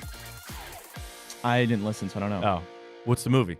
Well, apparently there's the Sims movie in the works with Margot Robbie, Lucky Chat, Vertigo, and Loki director Kate Herron. Is that piquing your interest? Sims. Okay. What was the one on Carmen? They're going to do Happy Gilmore 2, I guess. Really? Yeah. Oh. I don't know. We'll see. Maybe. I love the first one, so we'll see. It's always a letdown. It always is. Is it not? Especially when it's that long. Can I tell you something else? Can I tell you something else? I don't like seeing like old actors. You know what I mean? Like the new Beetlejuice with Keaton is different because he's in a bunch of makeup, but he still kind of looks old. And I'm gonna watch the movie and Winona Ryder's gonna be old, and no Chubbs with Happy Gilmore too. That's what I'm saying, man. I don't know. Do you really want to see old Adam Sandler? Sometimes you gotta let good things die. You just no. That's the thing. I don't need it to die. I just don't need another one. All right. So The Sims. I could put 2 and 2 together. You ever play The Sims? That's my wife's favorite game of all time. Oh, so you'd definitely be going seeing it with her. Probably, but the thing is, they're just jumping off the Barbie success. Exactly what are they doing? Wait till the Tamagotchi movie comes out. Do you even know what a Tamagotchi is? Yeah. Wait till that comes out. Furby? Anybody in for that? They've tried Pokemon movies, but think about the most recent, not to say most recent, but a good chunk of movies. They remade Super Mario Brothers. We're getting more Teenage Mutant Ninja Turtles. I've got a new X-Men television show. They are just now smartly going after me. I'm the millennial. I'll be 35 this year. I love all of those things, and I will see them, and I will pay money. I'm not a Barbie fan, so I didn't see that, but my wife loves The Sims.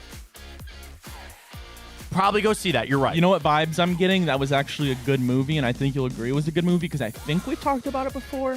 It's giving me vibes of Free Guy with Ryan Reynolds. I haven't seen it. You haven't? I've heard good things. It was surprisingly a pretty good movie. Do you want to know the movie that I thought you were going to say? Because again, tugging at the heartstrings of 90s kids, I thought the Mortal Kombat remake was pretty good. It was just on TV the other day. It was just on TV the other day. I watched it. Not bad. The end credits with Johnny Cage. Now, spoiler alert. Now, did I sit through a movie for 2 hours only wanting one thing and I got it? What was that? Get over here. Yeah. That's all I wanted. Then I got it. Get over it. Yes, Who's your favorite Mortal Kombat character?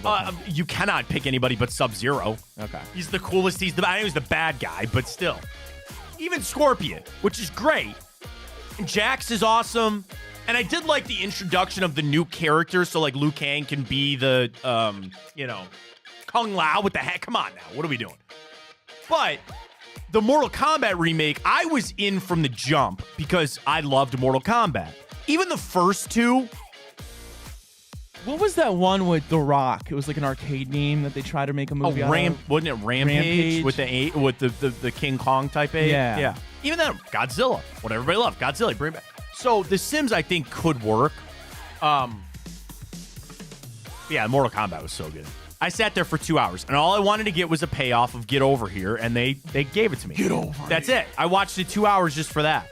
And then, yes, the Johnny Cage payoff would be great. But they're the nostalgia. That's a big factor in all this. They're remaking Blade, like they're getting back into the comics, all that kind of stuff. So The Sims, I'm trying to think of what else from the 90s. I was massive. Pokemon, Beanie Babies. Sometimes we haven't seen a Pac-Man movie. What are you going to do? Like,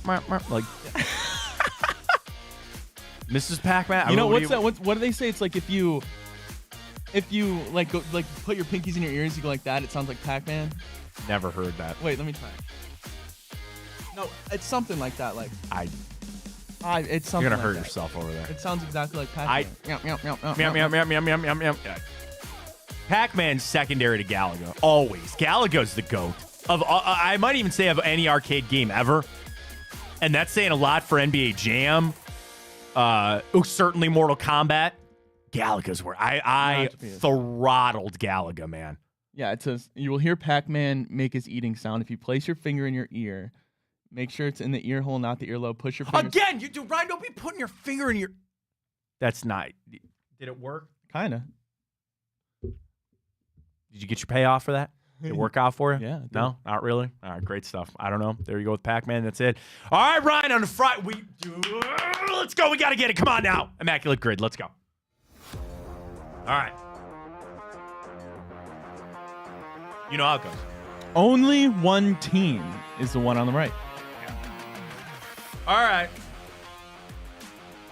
All right. Ready, set, go. Immaculate Grid. Josh Allen. Justin Herbert. William Levis.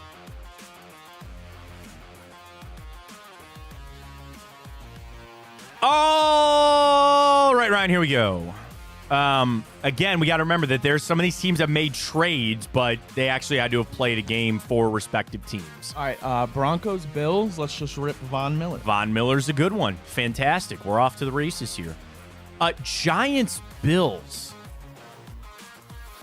Giants, Bills. I feel like there was a running back. Not recently, but a couple of years ago. All right, we're overthinking it here. Giants. Darius Slayton came to mind. Did he play for any of those other teams? Oh, No.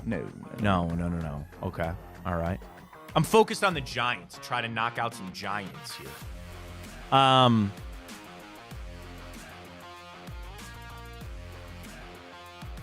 right. Let's do Broncos. All right. Do you want to do Broncos on down? Broncos, Chargers. Broncos to the Chargers.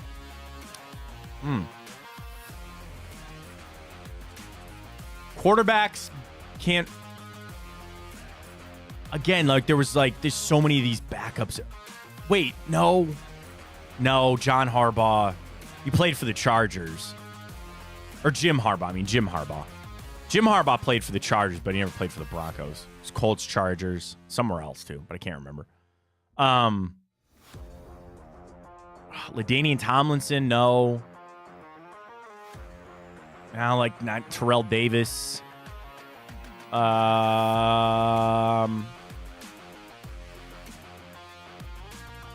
Shannon Sharp never played for the Chargers, right?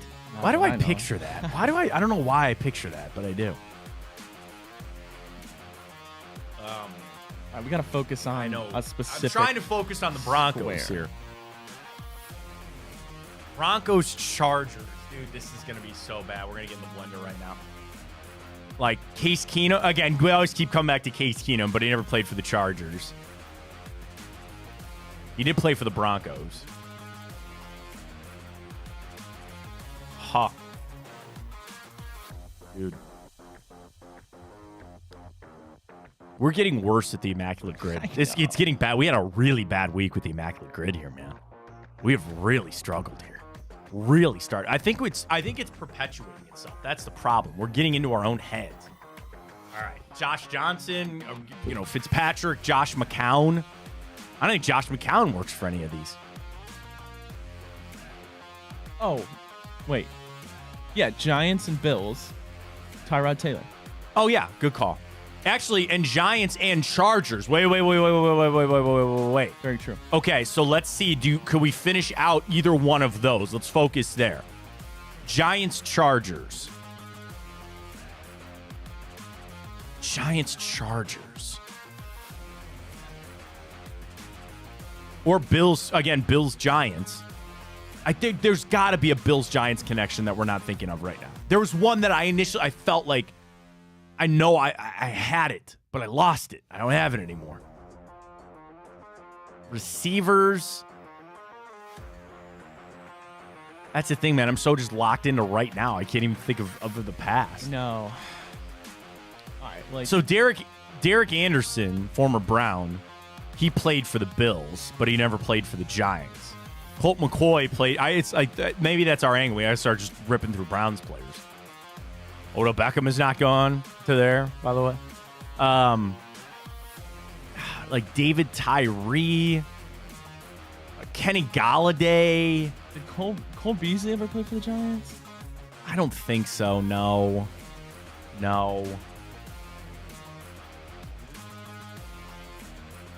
Did JPP play anywhere else? Well, Tampa. I know Tampa, but I don't think he ever went to Buffalo. Dude. anything Chargers, Giants that stands out? There's got to be some like legacy kind of guys struggling here. Struggling.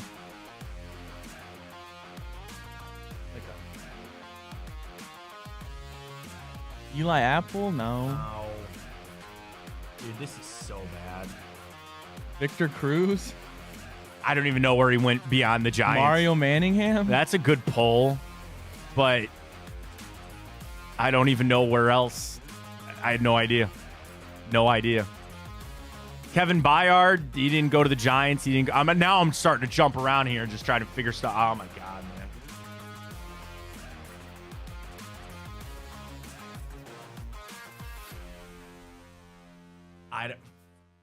Who was the guy that Andre Johnson beat up from the tight? Cortland Finnegan. Yeah. Didn't he go to the Broncos? I feel like he did. I think he did. Man, I don't know. All right, let it rip. We're way out of time. We're way out of this today. All right, No. I'm sorry. Cortland Finnegan would have been Titans Broncos. Titans Broncos. Try it. If we get this. I don't know. I want to Google it because then we'll find out. I'm probably just typing Finnegan. Yeah, I got it. You got it? No. All right. Rip Tyrod Taylor, whichever one you want. Struggling, man. Struggling. Tennessee, New York. Tennessee, New York. There's got to be.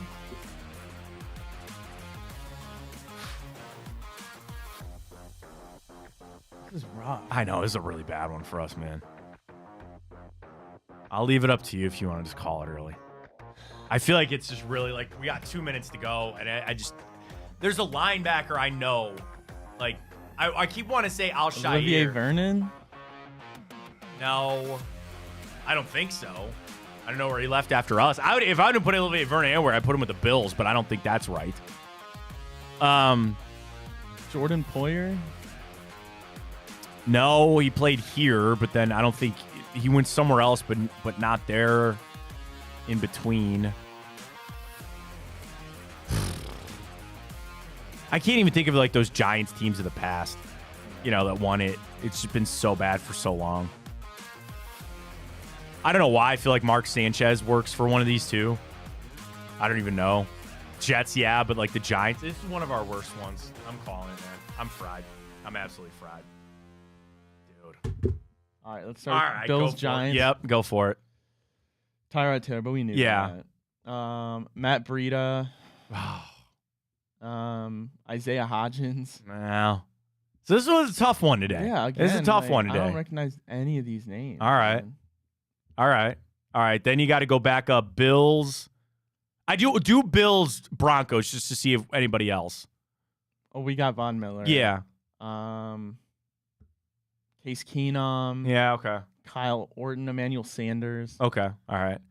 Then we really struggled with Chargers. Giants. Again, Tyrod would have worked here, but nothing. Man, nothing. All right. Geno Smith. Okay. Again, nobody. Geno Smith for the Chargers? Really? I didn't know that. I guess so. I guess you're right. All right, man. All right, what was the last one that we didn't get? All right, just close it out. All right, good. Close it out because that was done, man. I think we're back on life support again with the Immaculate Grid. It's so tough. I don't know. Like, I just that's tough, man. I feel like we always go back and forth every single week asking ourselves if we should really keep doing it. You and I, you watched the one day that Bowman and you were like, it was fun because you're screaming Maybe at home. we should try movies or something. I think the movie one would be, do you want to try the movie one right now? Yeah. Go. That one's going to be even harder, I think. Movie Immaculate Yeah, Grid? just Google movie Immaculate Grid. Immaculate movie? Yep. All right. I can't see anything on there, so you're going to have to tell me. Yeah. Well, let me make sure it's... Or you could probably just Google it. I'm going to Google it so I can look at it. All right, is yours the one that has Chris Pine and action and 3 more word titles? Yes, it is. Okay. I don't even know who Alicia Vikander is. I don't either. So that's where we're screwed. We're absolutely screwed. Who is that? I don't know. Oh, my God. She's the sweetest actress. She was in Tomb Raider, Ex Machina, and one of the Jason Bourne movies. That's it. All right, we're done. Seriously, we might have to be done with the Immaculate Grid. Yeah. I don't know. I'm really because there are days that it's a lot of fun. Just do Wordle. I don't want to do Wordle either. The sad part is this should be right up our alley. I know. And I think it is just, we're in our own, we need a weekend to reset. I feel like weeks go by that we're really good, and then it's just, it comes back to the right I know team. A really fun game. What? It's, I can't, what is it? What is it called? I think it's called Framed. Yeah, the daily moving guessing game. So it gives you would love this, Matt. Have you ever played this? No. So it gives you, I'll show you. It gives you a certain still of a movie, and you have, and you keep guessing, and it gives you. All right, okay. On the screen. All right, it's actually really fun. Okay, so we'll try that this morning. We got time. Why not? Yeah. Let me blow it up. It's kind of small. Make sure the audience can see it. Yeah. Of course. So this is how it works. Okay. Can you see it? I'll squint. Yeah. Okay. So you haven't started it yet, no, right? So it gives you a frame in a movie, and you have to then you get like guesses, and then if you get it wrong, you get another frame. Oh, okay. So can you see it well? Yeah, I can. So any idea what movie this is? You haven't started it yet, right? No. Okay, go ahead. Hit it. Don't ask me that and go. I'm staring at a blank screen. I have no idea. All right, go ahead. Hit it. Well, no, the scene's on the screen.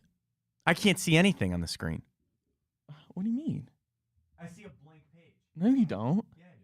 No, you don't. Yes, I do. No, you don't. I see a blank. I can't see that. There's a glare on it. Go on your computer, look up. But it'll be different, won't it? No. It's like it's a daily thing. Okay. All right. So it's called Framed? Yeah, Framed. Framed. Okay. The same movie guessing game? The daily movie guessing game. Okay. And then as the picture gives you, it's like space with a building. Oh, now I see it. Yeah. Okay. So we have 6 guesses, and every time you get it wrong, it gives you a new frame, an easier frame to guess the movie. All right. Well, my first guess is K-Pax. K-Pax? You ever heard that with Kevin Spacey? No. I'll try it. K-PAX. So it's not it because it's not giving me that suggestion. Really? Yeah. Is that how that works? I haven't seen Dune. Does that look like something from Dune? I don't know. Are you okay, fine. I guess it's not K-Pax. Wait, did you put a dash in there? Yeah. You did? Yeah. No, you can scroll down. I mean, do you see K-Pax as an option?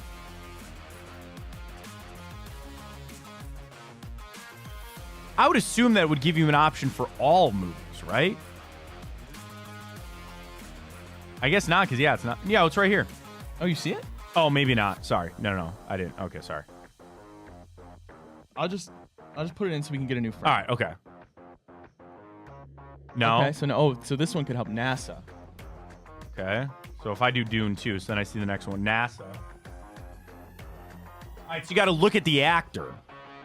I mean, if you could see. I can. Okay, it's not Armageddon. It's not. Is it like? It looks like this is a newer film. So it's not like Interstellar. I've not seen that. So if it's not that, what was the one with Matt Damon that he went to space? Oh, Martian. We can try that. All right, try it. Martian. I think it's The Martian. No.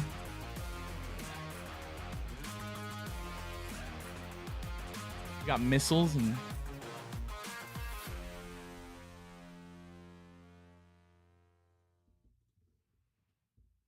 Like the day the Earth stood still or something? Yeah, that probably would be it. Try it. I don't know. Yeah. No? Okay. Oh!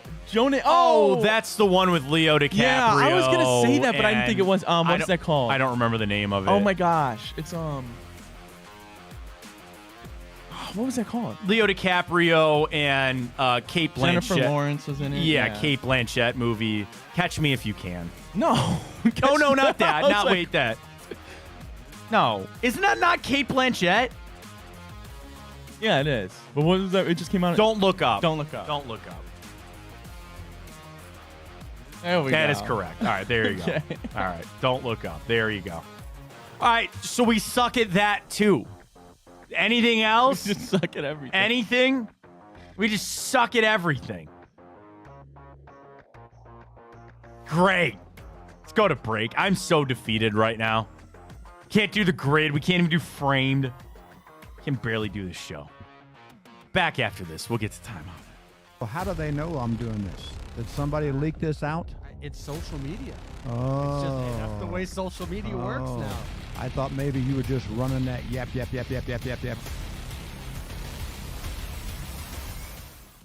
Welcome to Big Play, a sports media team that started back in 2014, and now we're not in a garage. Look at us, incorporating some of Cleveland's favorite sports personalities, bringing you fun and compelling content from downtown Cleveland. Coming to you live from the shores of Lake Erie and Burke Lakefront Airport, join Team Big Play for all the best sports talk in Ohio. Check us out on social media at Big Play, bringing you fun and compelling content from downtown Cleveland. Anthony Schlegel, just how physical he was.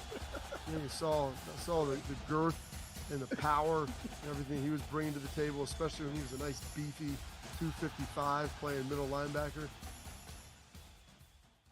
We were called soft last year. You don't want to be soft, especially when you come to the playoffs. So that's going to be a process throughout this season of establishing us as a harder team here in the How does an Ohioan build the perfect parlay? Who's got something? Big guys looking for long odds. The kids in Columbus are covering better than anyone. And at even odds. If it's even, I'm leaving. Listen, our championship DVD starts today. All right? Dude, I just got an invite to a Cincy playoff watch party. Shut up. Cincy, State, Cleveland, the perfect parlay. I'm a genius. For the best odds on Ohio sports, bet with your cojones. It is Spanish, dummy. Bet with Typical Sportsbook. I don't buy into this nonsense, this conspiracy nonsense that he's got his money and he's dogging it. That's ridiculous.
All right, head on back. A little bit of time up here on the 22nd of March. We go just 1 year ago today, Ryan. The Browns traded for Elijah Moore. Oh, boy. Probably a mistake.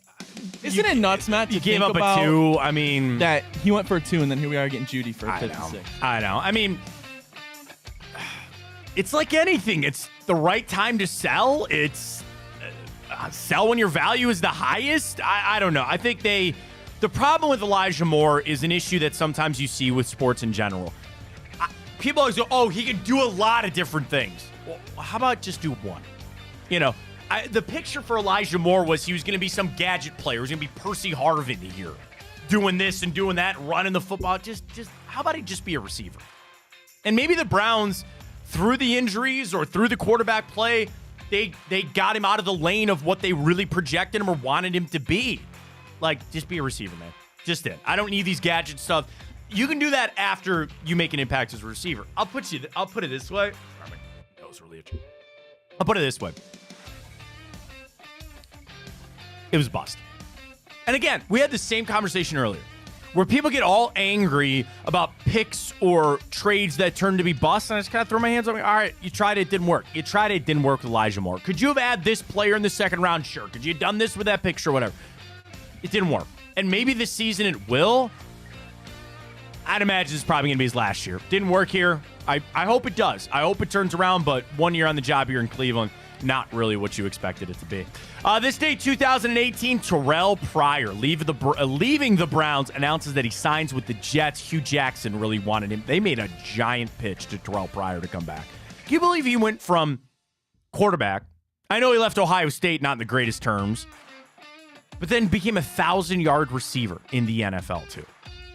Weird time. One of the best athletes. And I know coming out of high school, he was like a top basketball player on top of being a football player. I think he gets slept on for some of the best quarterback play Ohio State's had over the last 20 years. Just a little bit. Just a little bit. This day, I was going to bring this one up, but this day, 2016, I saw Batman versus Superman in theaters. I will defend that film. Martha. I will defend it. Martha. That was a bad part. It was a bad part of the movie. Overall, there were some good parts. A lot of bad, but a little bit of good. This day, 1999. You're not a big wrestling person like I'm not either at all. But a very famous one. Do you ever see the clip where Stone Cold Steve Austin drove a beer truck into the arena and then sprayed down Vince McMahon and The Rock? No. Did it this day, 1999. Google it after the show. It's a pretty funny clip. You know, because Stone Cold was all about, that was the, about the Attitude Era. They were showing more skin. They were talking a lot about drinking beer and all, Stone Cold would flip people off and all that kind of stuff. So this was when The Rock was a heel and he was in with Vince McMahon. And if you watch the clip specifically, because it's one of my favorite clips of that era because that's when I watched, you see The Rock have to stall because these are all scripted. And that's why I think The Rock is one of the best professional wrestlers of all time. His on the mic work was so good. And you see him have to stretch and stall while Stone Cold gets the hose out of the truck and starts spraying down Vince McMahon and The Rock. Now, the thing is, the people in the arena, they were getting doused too. That's awesome. So I don't know if it was real beer. Imagine you had a 6-year-old kid there getting doused with beer. Drink some of it, I guess, probably. But it happened this day, 1999. Go Google the clip. It's a pretty good one. This day, 1994, the NFL approved the 2-point conversion. Do you know which team scored the first 2-point conversion in that regular season? The Browns? The Cleveland Browns. You know who did it? Don't tell me 94. It's not who you would think. Really? No. All right, then who? Tom Tupa. No. Cleveland's home, Brecksville. But now, Ohio State punter. He's also quarterback, but then he became a punter. I think it was like a botched field goal, and he had to run it in. That's nice. it. So the Browns and Tom Tupa scored the first 2-point conversion ever. This is a very sad one. Do you know about Little Lake Nellie? Have you ever heard about that? No. It happened this day, 1993, where two Indians pitchers, Steve Olin and Tim Cruz, passed away in a boating accident. And there was a third one in the boat who survived, but it was really hurt. So the story goes, this used to be when the Indians would do spring training down in Florida. And it was towards the end of spring training. And they went out fishing. And they were out on the lake late into the evening where it got dark. And they unfortunately crashed into a dock. And I believe they were drinking, that kind of stuff. But Little Lake Nellie, I mean, that really was shocking. Two of their guys that were going to make the team as relief pitchers, Steve Olin and Tim Cruz, passed away in Little Lake Nellie this day, 1993. This day, 1976, the LA Angels and their groundskeepers head out to get ready for the season, and they find hundreds of pot plants in their outfield because there was a Who concert prior. Of course, people were at a Who concert doing whatever, and there were a bunch of pot plants found in the outfield there of the LA Angels. This day, 1972, the MLB approved the sale of the Indians from Vernon Stouffer, yeah, that guy, love your mac and cheese, to Nick Maletti for $9.7 million. This day, 1972. God, I haven't had Stouffer's mac and cheese in forever. That is dog. It hits so hard.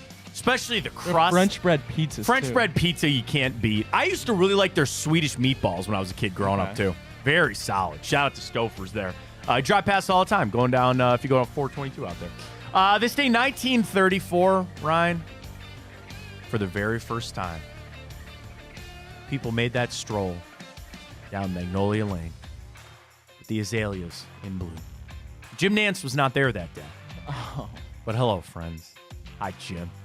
The first ever Masters held at Augusta. Who won? This day, 1934. I don't know. I should have looked that up. Let me look it up for you. 1934 Masters. It's the first ever tournament held from March 22nd to 25th at Augusta National. It was officially known as the Augusta National Invitation Tournament, but informally known as the Masters. CBS Radio broadcast daily updates, making it the second ever golf tournament to be broadcast live. It also returned the tournament marked the return of Bobby Jones, who was in retirement, but came out to win. Horton Smith. That's my great-grandpa. Oh, yeah, of course. How did you not know that? Shot a 4-under to win the tournament. The winning share for the tournament, $1,500. Wow. Out of a $5,000 price purse. $1,500 for Horton Smith, who shot a 4-under. Actually, that was the first round. Trying to see. Walter Hagen was in this. Billy Burke. Do you know who holds the record at the Masters for the lowest score? It's not Tiger. Is it Dustin Johnson? It is Dustin Johnson. Yeah, when he just murdered it well, was that the year they played it in the fall? I have no idea. I don't know. Because I'm assuming he won it, and when he won it was in the fall. Horton Smith shot a 4-under. Craig Wood finished second at 3-under. I just want to go once. And I know really my only hope is to enter. So, these people that do raffles, for charity, and you get one of 100 tickets, but the tickets cost $200 to get in. That's my only hope. I don't know if I'd ever actually be able to get tickets. Yeah. They're hard to get. Lodging. I'd like to take my dad. That'd be my goal. Is like my dad and my brothers, my father-in-law. That's a lot of tickets, though. It's a lot of money. DM Jim Nance. I have a line to Jim. I can get to his number. I'm assuming there's a lot of people ahead of me asking him for tickets. My better bet would just be go play the Mega Millions for tonight. I'll do that on my way home. Ryan, if I win it, you can come with us. Go to the Masters. Yeah. You can come with it. So you just better hope I get it. This day, 1933, FDR legalizes the selling of beer. So wasn't Prohibition before that? Yeah. So legalizing beer.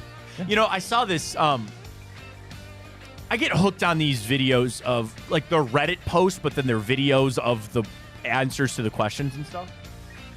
And one of them was, what are we in the golden age of? Because talk about golden age of things. And you don't necessarily realize it until it's over. But what are we in the golden age of? And somebody said... Vapes. Well, somebody said scams. They go, scamming has never been more prevalent. It's never been more easy to scam people. Podcasts. Somebody said that we are in the eventually that bubble will burst. When, I don't know. But we're in the golden age of podcasts. And somebody brought up a good point. We are in the golden age of beer. Think about it. There's breweries everywhere. Garage beer, we love very much. They wouldn't have been around 10 years ago. 30 years ago, you only had your major manufacturers. Now, you got people like Garage Beer we love.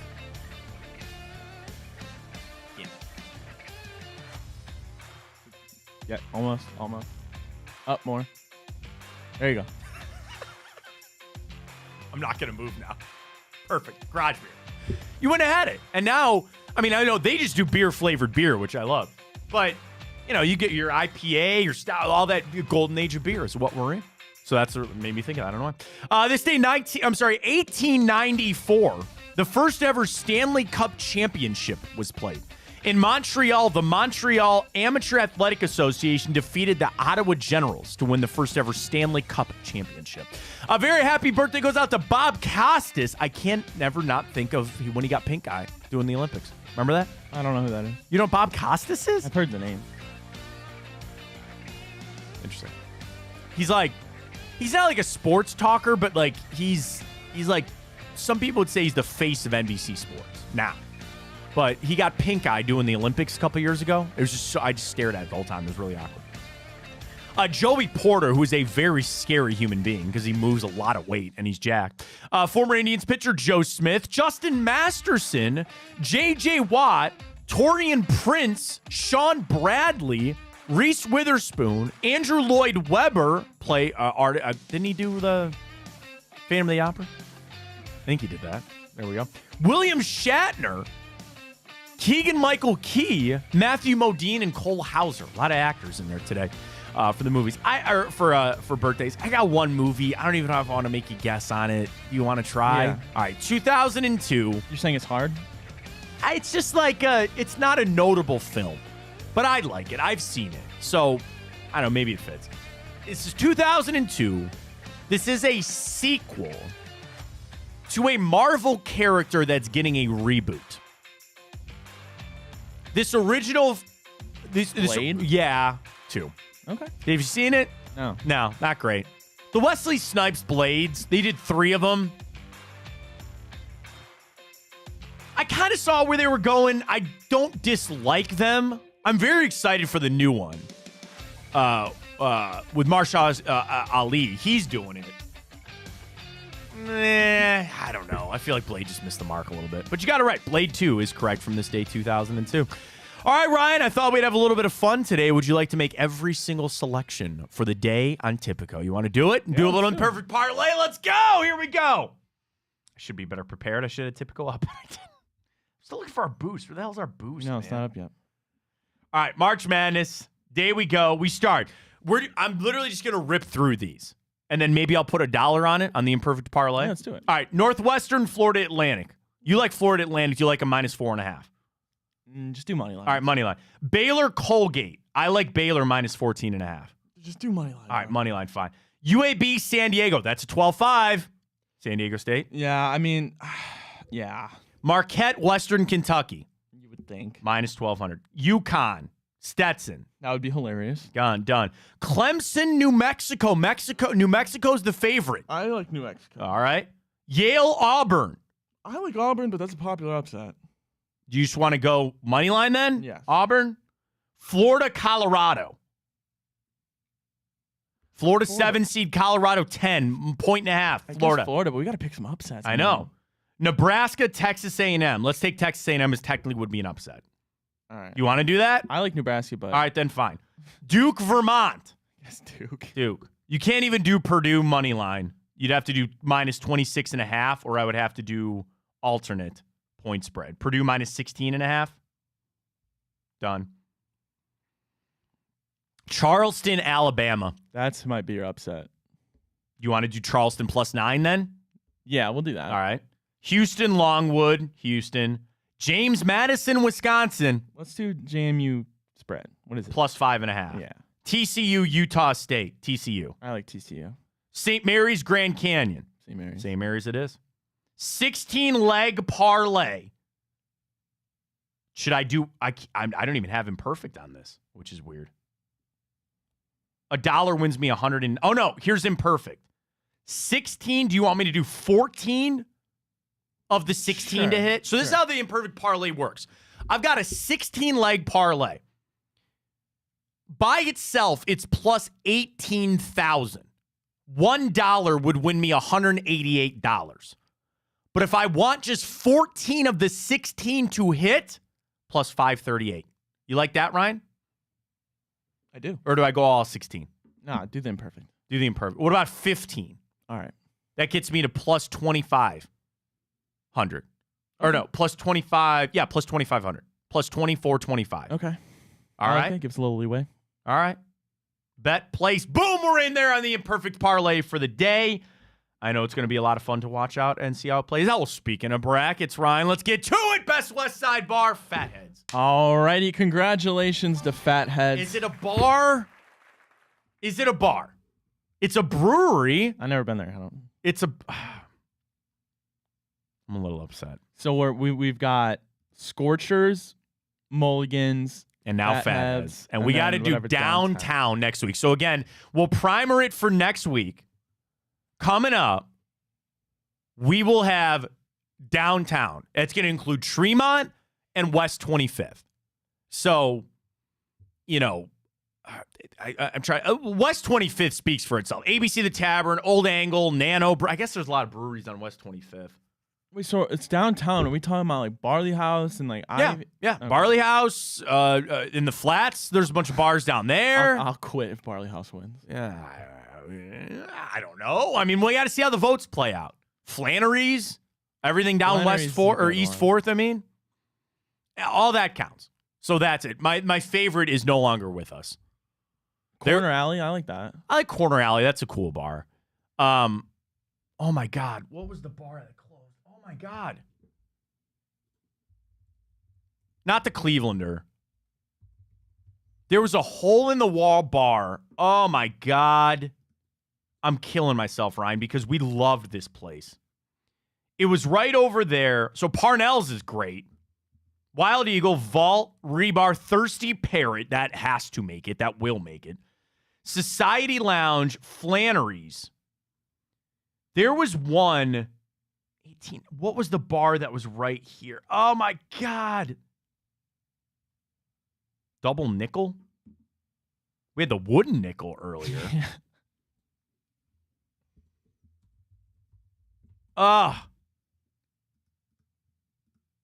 What the heck? They were trying to raise money to save it. Not Carl's Inn, not the chocolate bar, not Naughty Mermaid. Carl's Inn. Everybody freaked out when Carl. Wonder Bar. No, they're still around. Dude. Not Cleveland Restaurants. Oh, I didn't know Tilted Tilt closed. Whoa. A lot in there. Did not know that. Bar Louie. Yeah. Oh my God. I can picture it, dude. It was a hole in the wall outside of the apartment that we used to live in. There was a guy that used to own it. His name was, so the story goes, this guy named Moriarty's. That was it. Moriarty's. I loved that bar. So supposedly the guy that took it over, everybody called him Morgan, even though that wasn't his real name. Because Moriarty's around for 100 years. 100 years. And then they sold the building and then they had to sell the bar. It's a shame. Damn it. Moriarty's was it. That was it. They closed like 2 years ago, man. Damn it. That was it. So unfortunately, they don't count anymore for it. So for tonight, do you just want to announce our boost? We don't have it yet. We don't know where it's going to be. It's been a busy day at Typical. I don't know what to tell. So we'll announce it. We'll send it out later at Matt Fontana's show. We're going to do a 3-leg boost tonight. We're going to take the over on 207 because you have to. We'll take 20 points from Darius Garland. Can we change it? I had somebody said, they asked me what our boost was this morning because they wanted to play on. They did not like our steal boost from Anthony Edwards. Why? I don't know. It's too late, though. It's in, though, right? It's been submitted. Yeah. Was it under 1.5 steals? Or was it under 2.5 steals? Let me look. What'd you send? I had somebody tell me, they go, I don't like that. I don't like that from Anthony Edwards tonight. Under 1.5 steals. All right. Well, it's in. Doesn't matter. I'll still be betting with Typico, folks. Get signed up with that code Fontana100, our imperfect parlay. It's ready to go for the day. It's going to be awesome. It's going to be a lot of fun. Exciting weekend ahead. Enjoy the brackets. We got March Madness going on. I'll be watching a lot of college wrestling.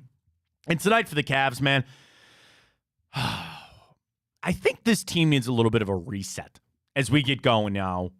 Get some of these guys back. It's not going to be for right now, but a little bit of reset. I want to look tonight. Any help? Okay, so Boston plays Detroit. They're out of this. It doesn't matter. Milwaukee does not play tonight. Philly taking on the Lakers. Can LA get a win tonight? Golden State's taking on the Pacers. Ooh. And New Orleans is taking on... What's that? Do the Magic play tonight? No. New Orleans is in Miami, though. So you want a little boost for tonight that would help the Cavs? Take Pelicans money line. Can I do that real quick? Here we go.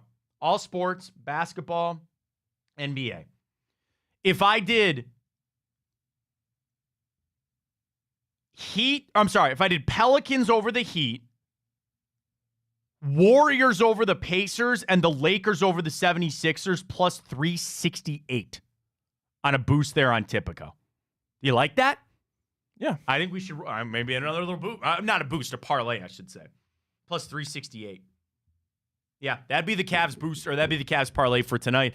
So hopefully they can get it done. I do like them to cover. I think there could be that sneaky win because sometimes with this Cavs team, man, they show up in a game and they get a win that you just do not expect at all. There's just a chance that, you're like, how the hell they win that. And I do think there's an element of that tonight for the Cavs against Minnesota. We'll see. Final thing I wanted to get to, the story out of Kansas City, that they have charged a 30-year-old man with stealing almost $50,000 worth of equipment from the Miami Dolphins. So the Dolphins were in Kansas City to take on the Chiefs. After the game, a Kansas City man stole media equipment, football pads, gloves, shoes, and game film valued at $46,376 from a Dolphins team truck. Dolphins staffers noticed the items were gone shortly after the game and alerted police. Officers then looked at security camera footage and identified a pickup truck that the thief had been driving, tracked it down, went to this guy's house, and found that he was trying to burn some of the evidence. I observed so according to a detective who said in an affidavit, I observed Miami Dolphins logo and a remnant of what appeared to be the word video that had been partially burned, including matching cold weather gear in the ashes that had not yet been burned. Court documents say Brown was already under surveillance as a potential suspect in a string of games before the playoff game. He was also convicted of felony theft and unlawful tampering in 2021. Could you imagine the cojones it takes to steal from an NFL team after a game, breaking into a truck to steal 46? The same dude who stole the bobbleheads. Maybe. What was he doing the day that somebody went on the turf and Steal from an NFL team? I'm playing you again. That's fine. Double me is never a bad thing. That's all good. Did you say, I'm going to go steal from an NFL team and then 46 grand worth it?